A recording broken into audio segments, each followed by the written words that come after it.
Hello mga katita, isang mapagpalang umaga po sa ating lahat. Katatapos ko lang sa aking mga gawain kaya pupunta ako doon sa taniman ng kamuting kahoy at kamote ng aking father dear. Kasi nag-ask ako na kung pwede maikuha niya ako ng gagawing walis tingting. Kasi sabi ko, hindi ko alam baka pagalitan ako doon sa kukunan ko ng gagawing walis tingting. So ito pala yung mga tanim ni tatay ko. Medyo matanda na si tatay pero continue pa rin siya sa pagtatanim. Parang nakagawian na niya. So every morning, lagi siya nandito at tinatanggal yung mga damo-damo na tumutubo sa kanyang mga pananim. Pagdating ko, meron na pala siyang nakuha na mga langkoy. Ang tawag sa amin dyan ay langkoy. Hindi ko alam kung anong tawag dun sa Tagalog, nakalimutan ko. So ayun, kailangan kong sasahon. Paano ba yan ang Tagalog ng sasa? Diyos me, Marimar. So ayun, nagsasa ako para maipon ko yung gagawin kong walis tingting at doon na ako sa bahay magsasasa or manggigihay.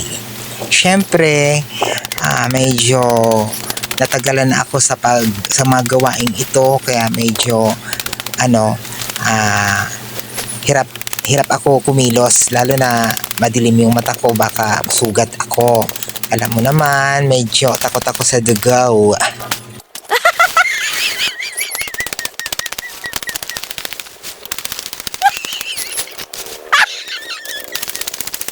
Kaya pinas forward ko na lang yung pag-video ko kasi matagal talaga ang kilos ko dyan para akong bagong panganak na virgin. Charot.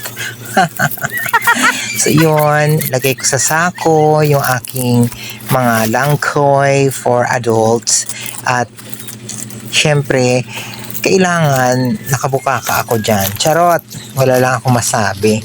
Anyway, ang ganda talaga sa probinsya, no? Napakasarap talaga sa probinsya kasi pag gusto mo ng walis tingting, magdanakaw ka lang ng mga nyugan. Ayun, meron ka ng walis. Unlike kung nandun ka sa Maynila, you have to buy. Kailangan ka magbumili at mamasahe pa, di ba? Dito, Diyos ko, nanakawin mo lang sa likod bahay nyo, may walis tingting ka na. Di ba?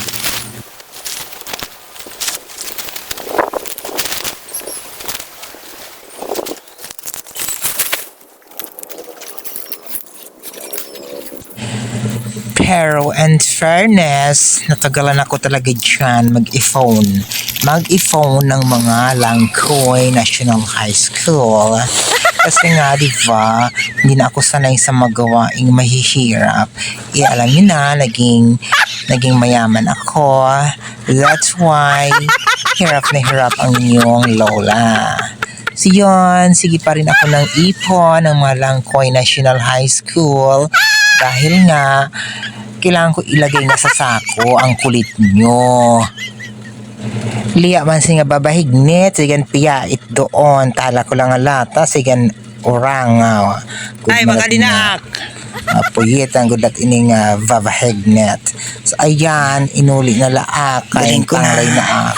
In fairness, nangatol ang ak skin disease kay super talaga madafaw talaga sa Farm National High School. At buti na lang meron pang sun kasi madilim talaga na aking kapaligiran. Kan ako mata very blurred. Dikan, pagdating ko sa balay, naggihay alang ka man tumuwad, Diyos mio Marimar. Ayan, nanggihay para meron na akong walis tingtingizing systemizing para naman mawalis ko yung mga pangit na mga ugali. Hindi. Mga basura nails. Kailangan mawalis ko dito. Lalo na yung mga masama ang ugali. No. Yung mga basura nga ni, napakakalat-kalat talaga dito sa aming House and Lot National High School. Iyon, tingnan mo, diba? Kailangan magtiyaga ka lang maggihay para mayroon kang Walis Tingting National High School. Kaya salamat!